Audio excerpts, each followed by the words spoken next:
मेरा नाम ईशा है। बार बार मेरे मोबाइल की बेल बज रही थी।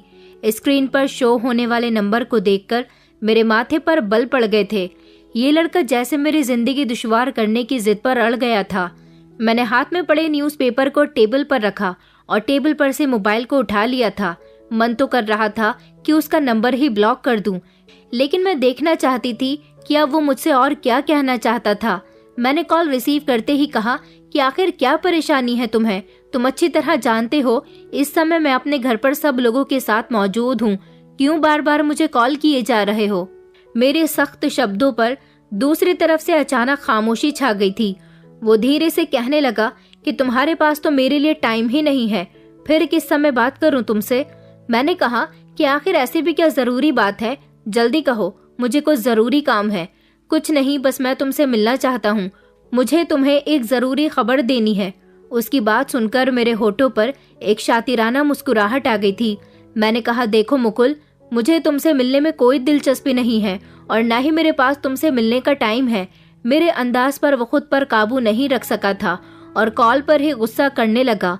कहने लगा कि तुम तो मोहब्बत करती थी ना मुझसे, तो अब ऐसी बेरुखी से क्यों बातें कर रही हो, जैसे मैं तुम्हारे लिए कोई अजनबी हूँ और जबरदस्ती तुम्हारे पीछे पड़ा हुआ हूँ।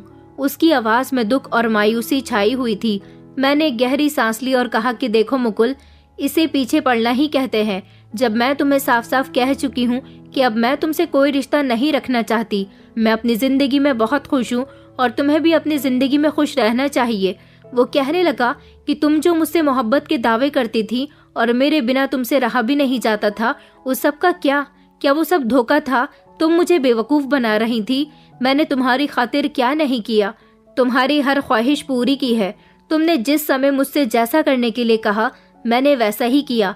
मैंने कहा, मैं तो तुम्हें सिर्फ अपना एक अच्छा दोस्त समझती थी, इसके अलावा और कुछ भी नहीं।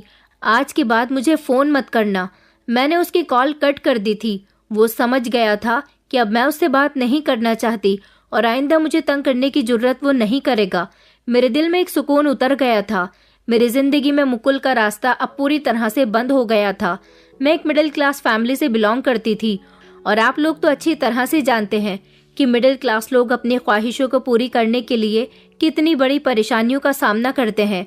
हम मिडिल क्लास लोग भी बड़े हिसाब से चलते हैं, ना ही फिजूल खर्चे कर सकते हैं और ना ही गरीब लोगों की तरह गरीब होने का दिखावा कर सकते हैं। मिडिल क्लास लोग अमीर और गरीब के बीच के दायरे में आने वाले लोग होते हैं, जो खुलकर ना तो अपनी गरीबी जाहिर कर सकते हैं और ना ही खुलकर अपनी अमीरी जाहिर कर सकते हैं।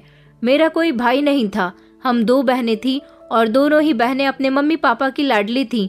मुझे ऐसा लगता था जैसे मैं अपने मम्मी पापा की लाडली बेटी नहीं हूँ, क्योंकि वो मेरी किसी ख्वाहिश को मेरे कहते ही पूरी नहीं करते थे।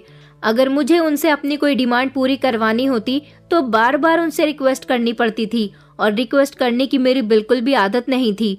मेरे ख्याल बिल्कुल अमीर लड़कियों के जैसे थे। मेरी बहुत सारी सहेलियां थी और सारी ही लगभग अच्छे घरानों की थी। उन सबको देखकर मेरा मन करता था कि मेरी जिंदगी भी उनके जैसी ही हो जाए। उनके यहाँ पैसों की कोई कमी नहीं थी। उनका जब मन करता, जैसा मन करता, वो वही किया करती थी।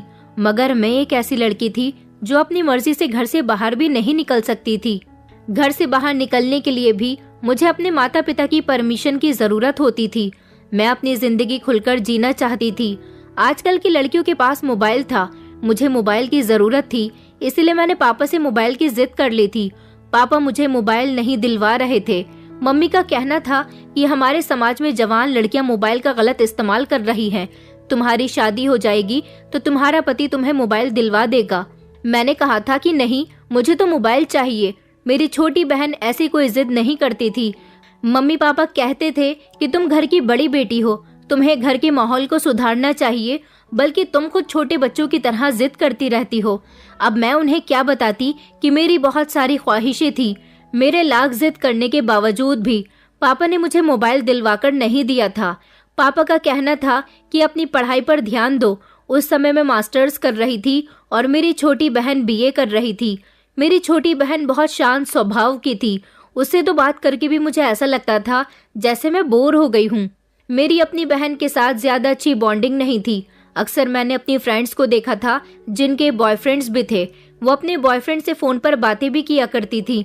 उनके बॉयफ्रेंड उन्हें बहुत सारे गिफ्ट्स दिया करते थे, उनको अच्छी अच्छी जगह पर डिनर करवाते थे। मुझे ये सब कुछ बहुत पसंद था, मगर मेरे घर वाले तो मुझे घर में ही कैद करके रखते थे। अगर कभी मुझे अपनी किसी सहेली से मिलने जाना होता तो मुझे उनको बताकर जाना पड़ता था। कभी कभी मम्मी या पापा को यकीन नहीं आता तो उन्हें यकीन दिलाने के लिए मुझे अपनी छोटी बहन अनुषा को अपनी सहेलियों के घर भी साथ लेकर जाना पड़ता था। ये सब रोक टोक मुझे बिल्कुल भी पसंद नहीं थी। वक्त इसी तरह से गुजरता गया। मेरी पढ़ाई पूरी होने वाली थी। मम्मी पापा चाहते थे कि वो मेरी शादी कर दें, मगर अभी मेरा शादी करने का कोई मूड नहीं था और मेरे लिए कोई अच्छा रिश्ता भी नहीं आ रहा था। मेरी तमन्ना यही थी कि मेरी शादी किसी अमीर घर के बेटे से हो जो मेरी सारी ख्वाहिशों को चुटकियों में पूरी कर सके। मैं मम्मी से हमेशा यही कहती थी कि मेरी शादी किसी अमीर घर के बेटे से करवाना। मम्मी कहती थी कि तुम किसी राजकुमार की बेटी नहीं हो जिसकी शादी अमीर घर से हो जाएगी। तुम्हारे भाग्य में अमीर घर का लड़का हुआ तभी तुम्हारी शादी उससे होगी। बस भगवान से हमेशा प्रार्थना करती रहा करो कि भगवान तुम्हारा नसीब अच्छा करे। मम्मी की बात पर मैं अपना मुंह सिकोड़ लिया करती थी। जिंदगी में सब कुछ बिल्कुल ठीक चल रहा था।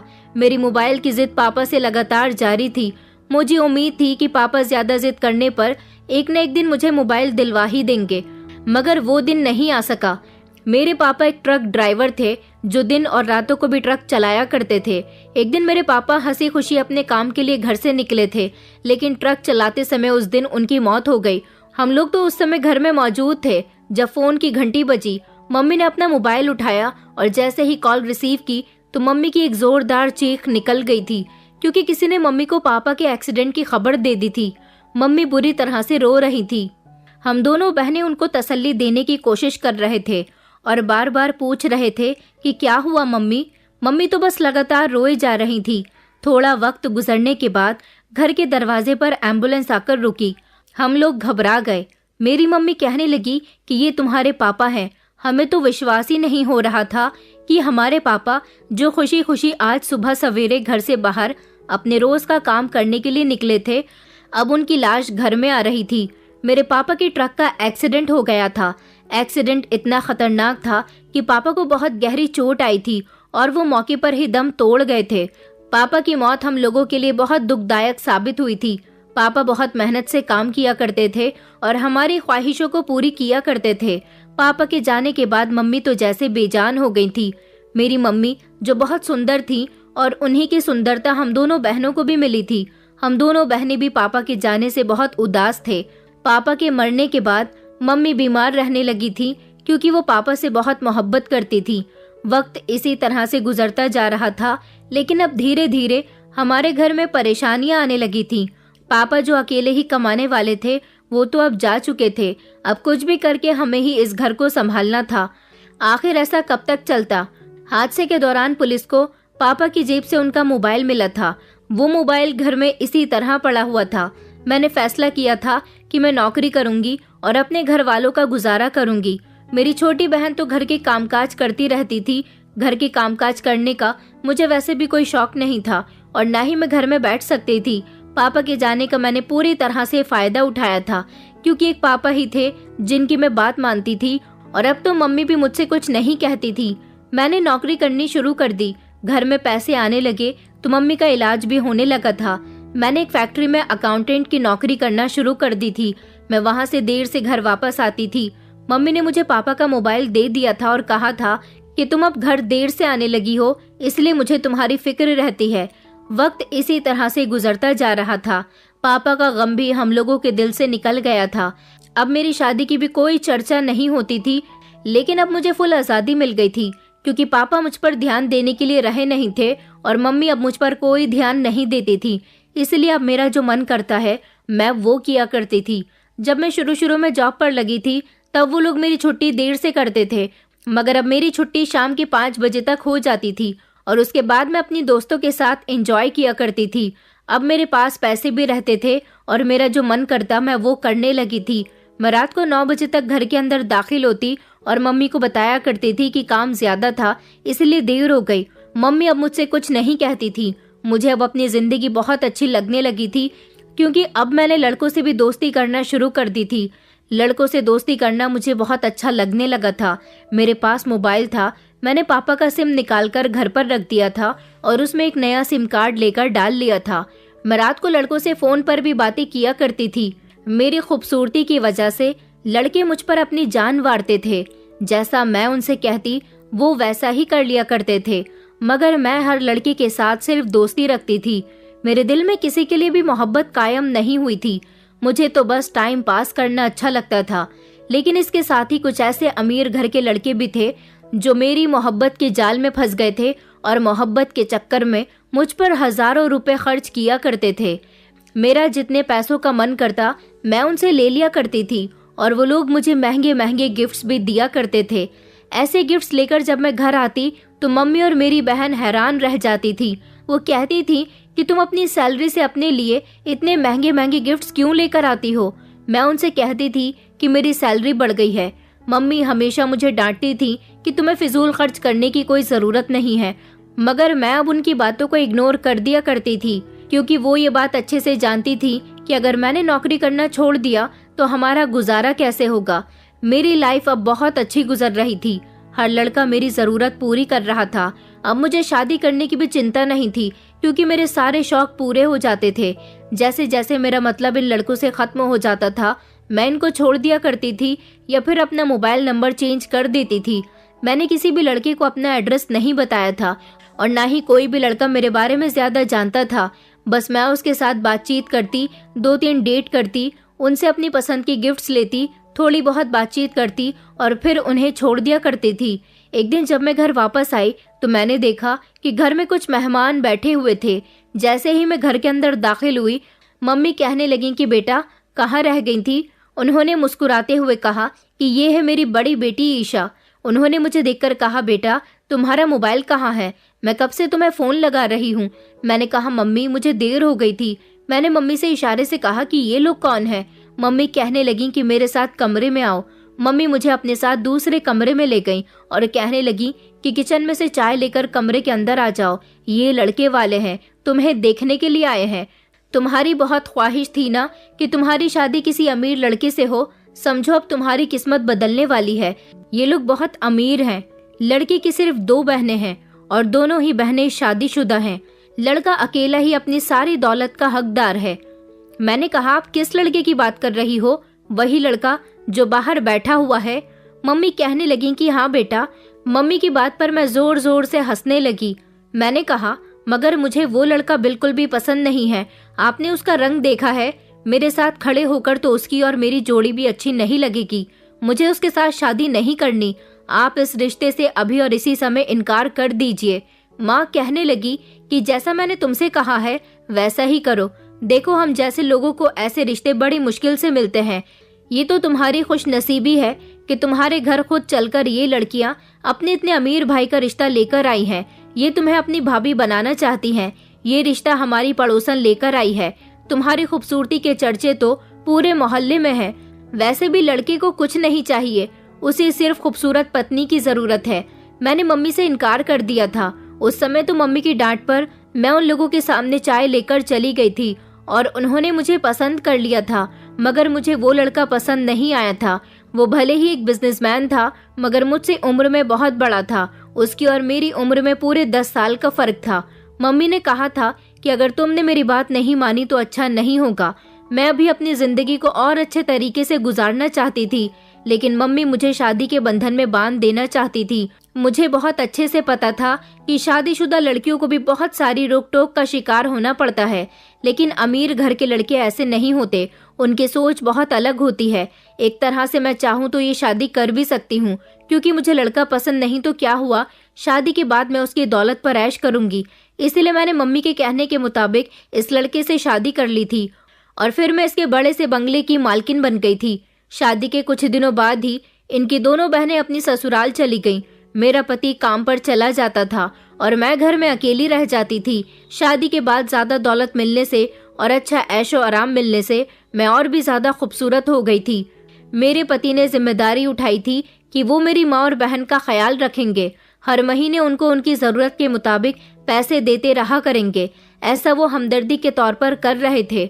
उनका बहुत बड़ा बंगला था, बहुत सारी बड़ी बड़ी गाड़ियां थीं, घर में नौकर चाकर थे। वो सब देखकर मेरी आंखें फटी की फटी रह गई थी।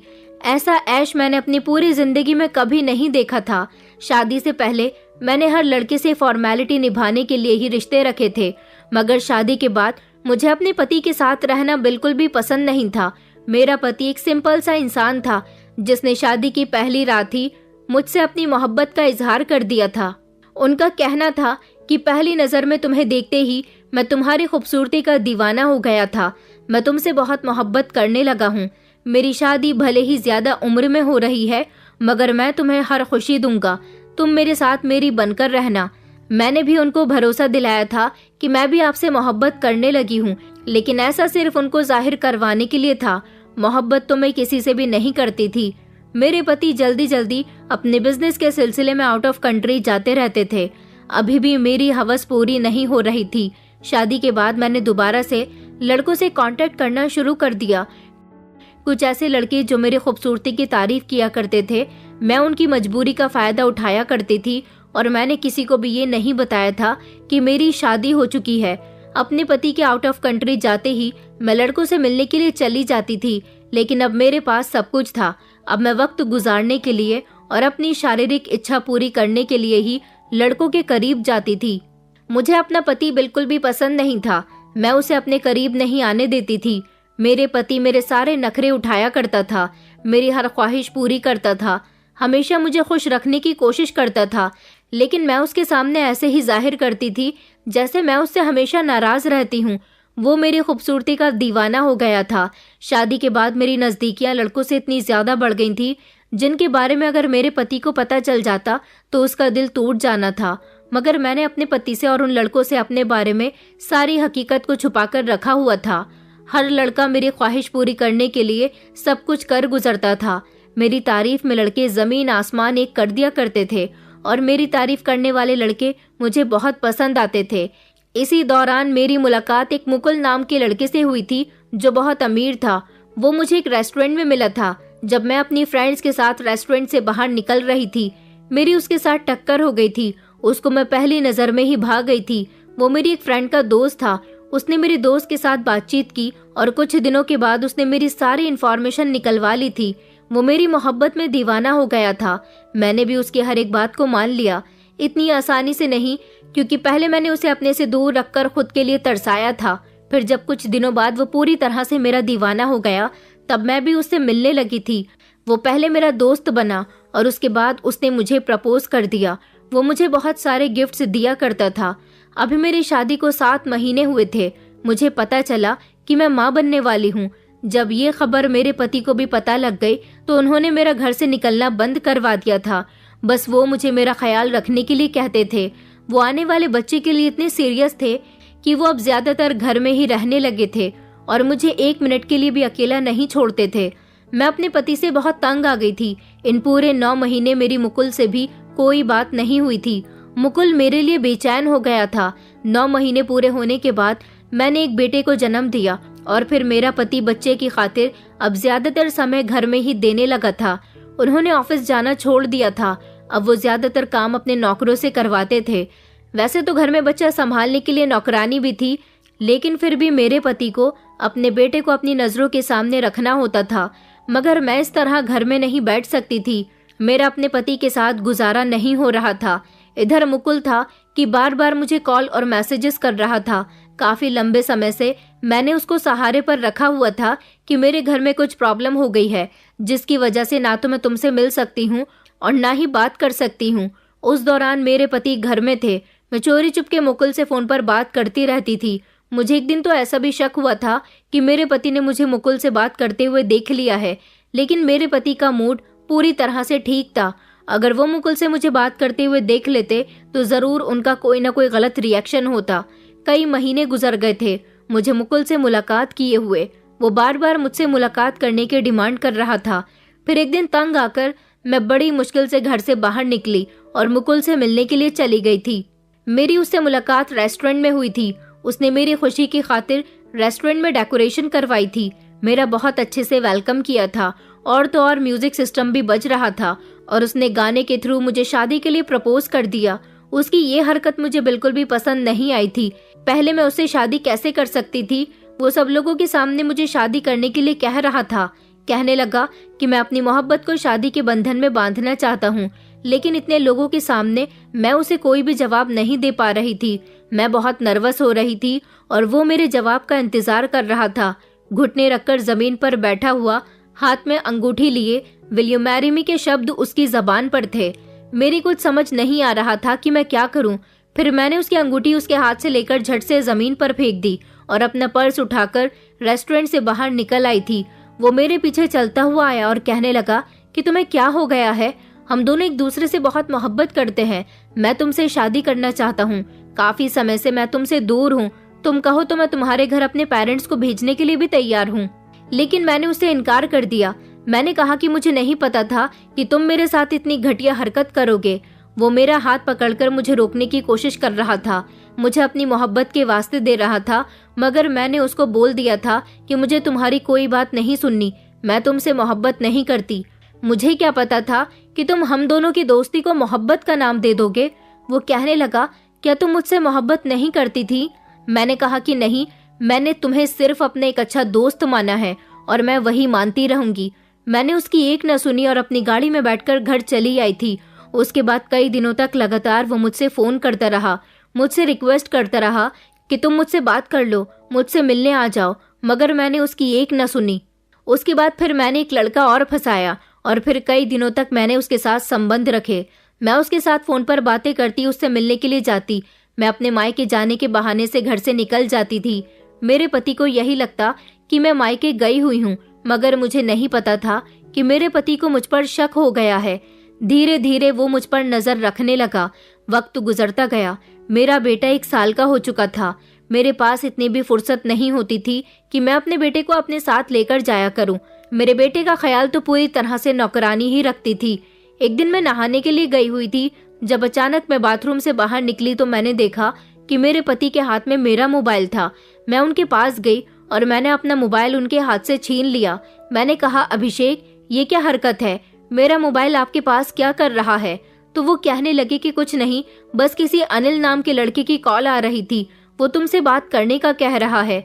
अनिल वही लड़का था जिसके साथ अब मेरी बातचीत शुरू हो गई थी। मैंने कहा कि हाँ, वो मेरी दोस्त का भाई है, उसे आपकी कंपनी में नौकरी चाहिए थी। मेरे पति कहने लगे कि अच्छा ठीक है, उसे कल मेरे ऑफिस भेज देना। इस तरह मैंने अपने पति के दिल से शक दूर किया था। मैं दिन ब दिन अपने पति की आंखों में धूल झोंक कर घर से बाहर अफेयर चला रही थी और मुझे ऐसा लगता था जैसे उनको कुछ पता ही नहीं चलता। वो इस सबसे बेखबर है। मुझे अपने बेटे से भी कोई खास लगाव नहीं था। ये बात मेरे पति अच्छी तरह से नोटिस करते थे। एक दिन उन्होंने मुझसे कहा भी था कि तुम अपनी सहेलियों के साथ बहुत बिजी रहती हो, कभी उनके साथ पार्टियां करने जाती हो तो कभी अपने मायके जाती रहती हो। यह हम दोनों का बेटा है, इसका ख्याल रखा करो। मैंने उस समय तो उनसे कह दिया था कि जी, मैं इसका ख्याल रखती तो हूँ, लेकिन जैसे ही वो घर से बाहर निकलते मैं फिर से नौकरानी को अपना बेटा सौंपकर घर से निकल जाती थी। मेरे दिन बहुत अच्छे गुजर रहे थे।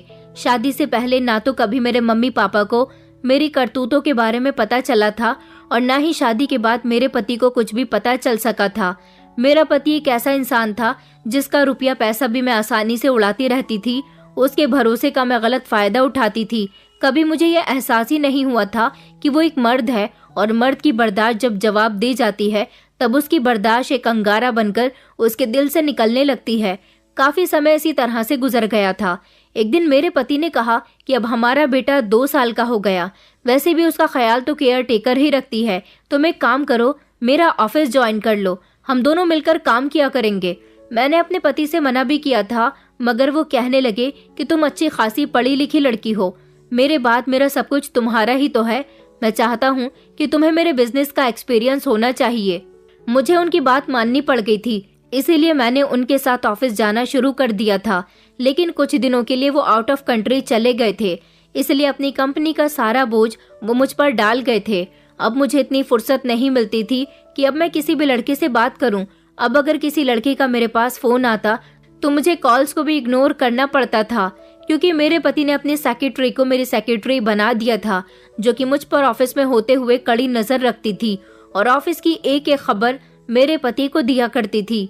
एक दिन सुबह के समय मैं अपनी गाड़ी से ऑफिस जा रही थी, जब रास्ते में ट्रैफिक ज्यादा होने की वजह से मेरी गाड़ी रुक गई थी और मैं बीच ट्रैफिक में फंस गई थी, जब अचानक मेरी गाड़ी के शीशे के पास एक लगभग 18 साल का लड़का आकर खड़ा हो गया था। मैंने शीशा नीचे किया और उसकी तरफ देखा। उसने अपने हाथ में बहुत सारे ताज़ा फूल पकड़े हुए थे। वो मुझसे कहने लगा कि मैडम जी, फूल खरीद लो, मेरी बहनें घर पर भूखी हैं, उनके लिए खाने का बंदोबस्त हो जाएगा। ना जाने क्यों इस लड़की को देखकर मेरी आंखें भर आई थी। ये बड़ी बेबसी से मुझसे रिक्वेस्ट कर रहा था कि मैं इसके फूल खरीद लूं। उस दिन मैंने इसके फूल तो नहीं खरीदे थे, मगर इसको पैसे दे दिए थे और वो पैसे लेकर वो वहां से चला गया था। थोड़ी ही देर के बाद ट्रैफिक भी खुल गया और मैं गाड़ी चलाते हुए सोचने लगी कि आज तक मेरा सामना जितने भी लड़कों से हुआ है वो सभी लगभग अच्छे घरानों के लड़के थे। ये लड़का भी देखने भालने का बहुत अच्छा था, मगर इसकी क्या जिंदगी थी कि सड़क पर लोगों को रोक रोक कर अपने फूल बेच रहा था। फिलहाल अगले दिन फिर से सड़क के किनारे खड़े हुए इस लड़के पर मेरी नजर गई, जो उस दिन हाथ में तौलिए लिए खड़ा था और लोगों को रोक रोक कर अपने तौलिए बेच रहा था। मैं अपनी गाड़ी से उतरी और उसके पास गई। मैंने उसे फिर से पैसे देना चाहे, मगर उसने कहा कि मैडम जी, मुझे आपके फ्री में पैसे नहीं चाहिए, आपको मेरा सामान खरीदना होगा। मैंने कहा कि तुम अच्छे खासे हट्टे कट्टे जवान लड़के हो, ये कैसा काम कर रहे हो? तो वो कहने लगा कि आपके लिए बात कहनी बहुत आसान है, मगर हम जैसे गरीबों के लिए इस दुनिया में नौकरी भी इतनी आसानी से नहीं मिलती। बस किसी भी तरह से अपने घर वालों का पेट भरने के लिए घर से निकल पड़ते हैं। मेरी एक बहन की उम्र 15 साल और दूसरी बहन की उम्र 10 साल है। दोनों बहनें घर में भूखी होती हैं। माता पिता इस दुनिया में नहीं है। मैं पढ़ा लिखा भी नहीं हूँ, मैं बहुत गरीब हूँ, इसलिए छोटा मोटा सामान सड़कों पर लोगों को बेचता रहता हूँ। मगर मैं एक ईमानदार इंसान हूँ, मुझे फ्री में किसी की मदद नहीं चाहिए। उस लड़की की खुददारी मुझे बहुत पसंद आई थी। मैंने उसके कहने पर उसके सारे तौलिए खरीद लिए थे और उसको उनकी कीमत दे दी थी। उसने मेरा बहुत बहुत शुक्रिया अदा किया था। अब हर रोज आते जाते रास्ते से मैं उसे देखा करती थी। वो बेचारा बहुत मेहनत किया करता था। कभी सड़क पर बच्चों के खिलौने बेच रहा होता था तो कभी पेन बेच रहा होता था। मुझे उस पर बहुत अफसोस होता। एक दिन मैं उसकी मदद करने के इरादे से उसके पास चली गई। मैंने देखा वो भूखा प्यासा सड़क पर इसी तरह से अपना सामान बेचता रहता था। मैं उससे मुलाकात सिर्फ हमदर्दी के नाते कर रही थी, क्योंकि पहली बार मैंने अपनी जिंदगी में इतना लाचार और मजबूर इंसान देखा था, जो खूबसूरत था मगर जिंदगी के हर आराम से दूर था। दिन रात अपनी बहनों के लिए पैसे कमाया करता था। मैंने उससे कहा कि मैं जानती हूँ कि तुम एक खुददार लड़के हो, मगर मैं तुम्हारी मदद करना चाहती हूँ। देखो, मैं एक अमीर औरत हूँ, मेरे पास पैसे की कोई कमी नहीं है, मगर ना जाने क्यों मुझे तुमसे हमदर्दी हो रही है। इतनी कड़कती हुई धूप में सुबह से आज तुम अपना सामान बेच रहे हो। मेरे साथ चलो, मैं तुम्हें कहीं लेकर चलना चाहती हूँ। वो मेरी बात सुनकर इनकार करने लगा। कहने लगा कि आप जैसी अमीर औरत भला मेरी क्या मदद कर सकती है। मैंने कहा, मैं उन औरतों में से नहीं हूँ जिसे पैसों का घमंड हो। मैंने उसे अपनी गाड़ी में बैठने के लिए कहा और मैं उसे अपने साथ एक रेस्टोरेंट में ले गई थी।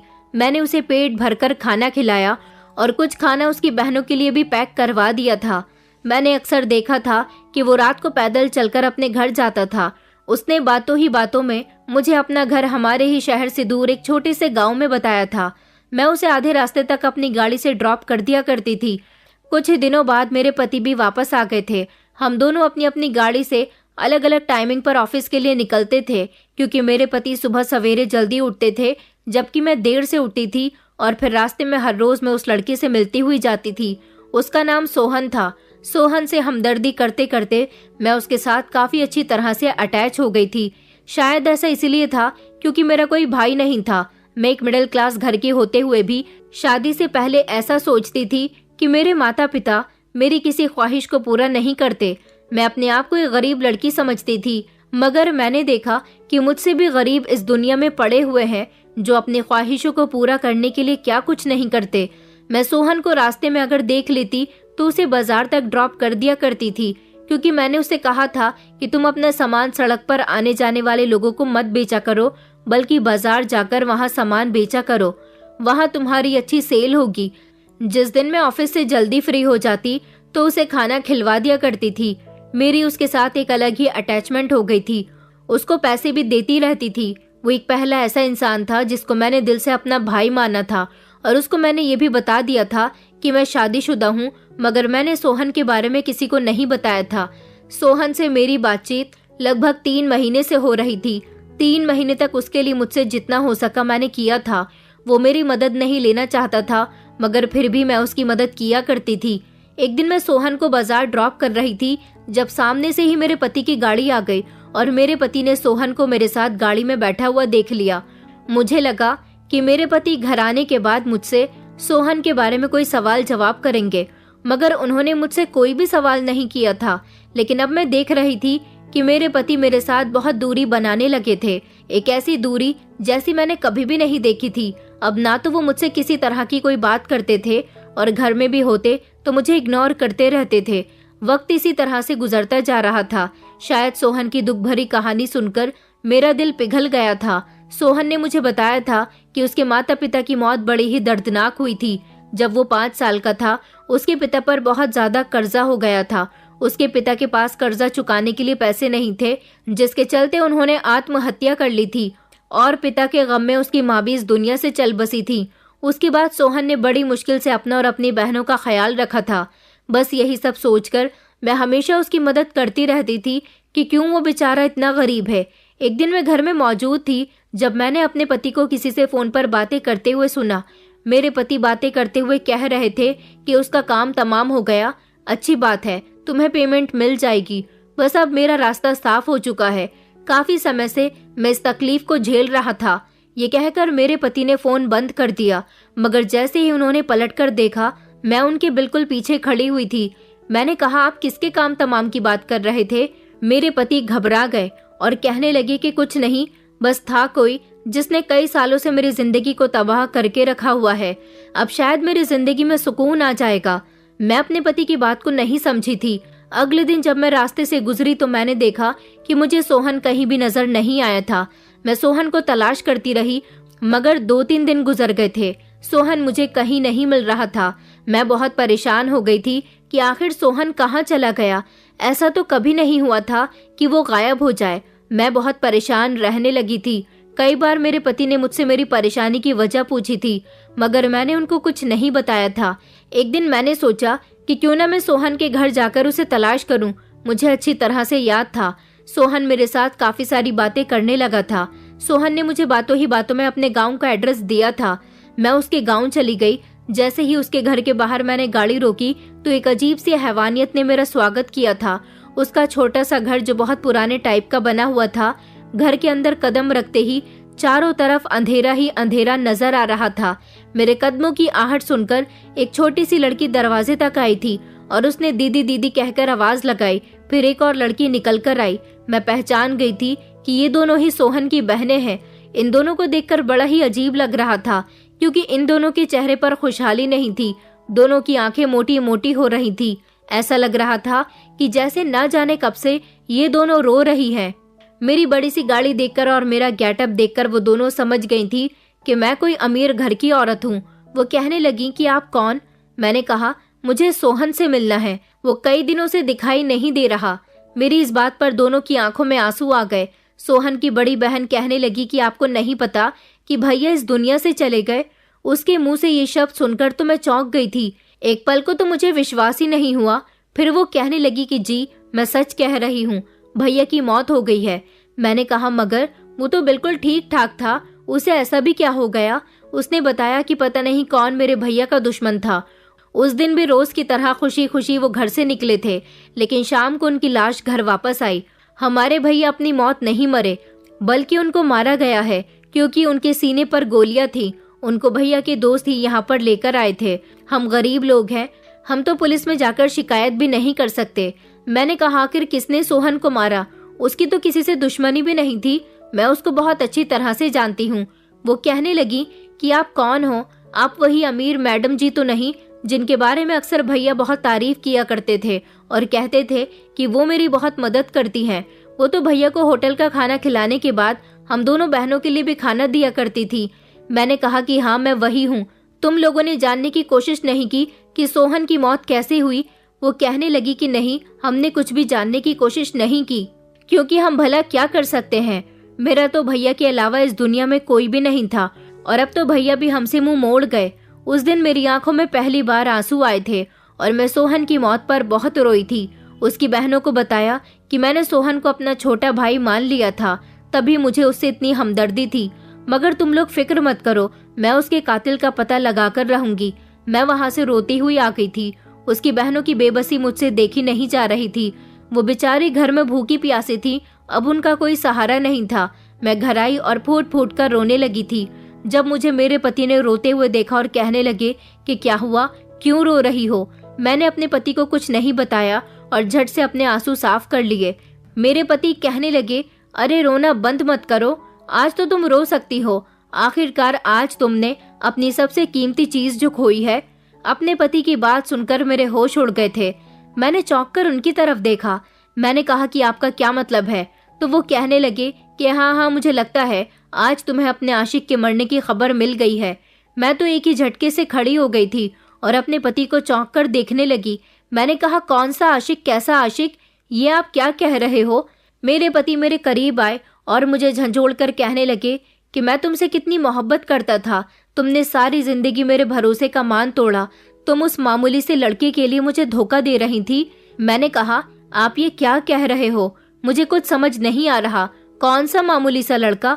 मेरे पति ने कहा, वही जिसके लिए अभी तुम रो रही हो, वही लड़का जिसके साथ तुम रेस्टोरेंट में जाती थी, उसको अपनी गाड़ी में बिठाया करती थी, वो मामूली सा लड़का। मुझे तो बाद में ये बात समझ आई कि तुम एक मिडिल क्लास फैमिली की लड़की हो। तुम जैसी लड़कियां राह चलते लड़कों से मोहब्बत कर सकती हैं, क्योंकि तुम्हारी क्लास की लड़कियां ऐसे ही लड़के डिजर्व करती हैं।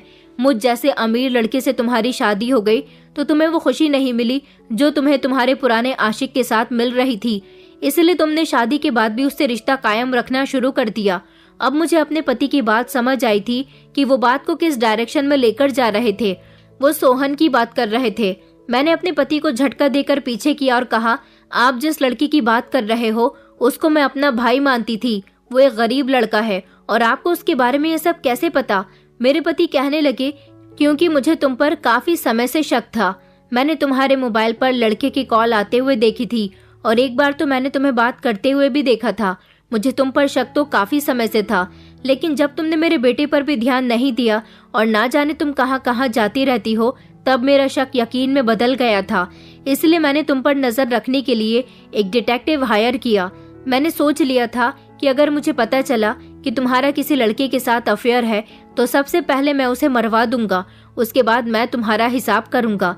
मेरे डिटेक्टिव ने तुम पर नजर रखना शुरू कर दी तो पता चला कि तुम उस मामूली से सामान बेचने वाले लड़के से मोहब्बत करती हो। उसके साथ मेरी ही गाड़ियों में तुम्हारा घूमना फिरना जारी था, यहाँ तक कि तुम उसे रेस्टोरेंट में भी लेकर जाती थी। अपना ज्यादातर समय तुम उसके साथ ही बिताया करती थी। मुझे डिटेक्टिव हर बात की खबर देता रहा। अब मुझसे और बर्दाश्त नहीं हो रहा था, इसलिए मैंने उसको डिटेक्टिव के हाथों मरवा दिया, क्योंकि वो मेरी शादीशुदा जिंदगी न जाने कब से बर्बाद कर रहा था। तुम बताओ, मैंने तुम्हें क्या कुछ नहीं दिया? कभी तुम पर कोई रोक टोक नहीं की। तुमने मेरे भरोसे का गलत फायदा उठाया, यहाँ तक कि तुमसे तो अपनी ही औलाद का भी ख्याल नहीं रखा जाता। तुमने मेरे बच्चे को नौकरानियों के भरोसे छोड़ा हुआ है।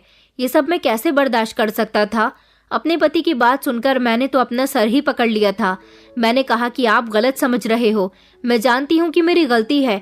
मैंने शादी से पहले भी बहुत सारी गलतियाँ की हैं, लड़कों से संबंध रखे हैं, बहुत सारे लड़कों के साथ मोहब्बत का खेल रचा है, मगर आपकी गलत फहमी की वजह से एक बेगुनाह की जान चली गई। उसकी कोई गलती नहीं थी, वो मुझसे मोहब्बत नहीं करता था। भला आप खुद सोचिए कि वो मुझसे उम्र में भी तो छोटा था। मेरे पति कहने लगे कि वो उम्र में भले ही छोटा था मगर दिखने में स्मार्ट था, और तुम्हें मैं इसीलिए पसंद नहीं था क्योंकि मेरी उम्र तुमसे ज्यादा है। तुम्हें तो छोटी उम्र के मर्द पसंद थे ना, इसलिए तो तुम्हें कभी मैं पसंद नहीं आया, क्योंकि तुम्हारे दिल में वो लड़का बसा हुआ था। मैंने कहा कि नहीं नहीं, आप गलत समझ रहे हो, आपने बहुत गलत कर दिया। मैं अपना सर पकड़कर रोने लगी थी। मैंने कहा, मेरी गलतियों की वजह से उस बेचारे की जान आपने ले ली।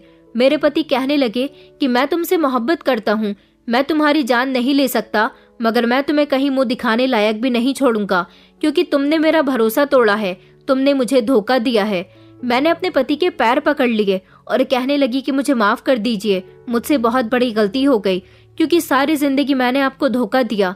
लड़कों से मिलना, उनसे बातें करना, उनके पैसों का फायदा उठाना, ये सब मेरा एक शौक था। शादी से पहले मैंने ये सब कुछ किया, मगर शादी के बाद मुझे आप पसंद नहीं थे, इसलिए मैंने शादी के बाद भी लड़कों से संबंध कायम रखे। लेकिन जिस लड़के की आपने जान ली है, उस लड़के के साथ मेरा कोई संबंध नहीं था। मुझे उसके साथ हमदर्दी हो गई थी। वो एक गरीब लड़का था। गरीब होने के साथ साथ एक खुददार और ईमानदार लड़का भी था। उसने अपनी सारी जिंदगी ईमानदारी और खुददारी में गुजार दी और ईमानदारी के पैसों से ही वो अपनी बहनों का बोझ अपने कंधों पर लिए हुए था। मैं तो सिर्फ उसकी मदद करती थी। वो सारा दिन कड़कती धूप में मेहनत से पैसे कमाता था। उस बेचारे को मामूली सा सामान बेचकर ज्यादा पैसे हासिल नहीं होते थे, इसीलिए मैं उसे खुद पैसे दे दिया करती थी। उसको रेस्टोरेंट में खाना खिलवा दिया करती थी और मैंने उसे एडवाइस दी थी कि वो बाजार में जाकर अपना सामान बेचा करे, उसकी ज्यादा सेल होगी। मैं उसे खुद अपनी गाड़ी में बाजार ड्रॉप किया करती थी।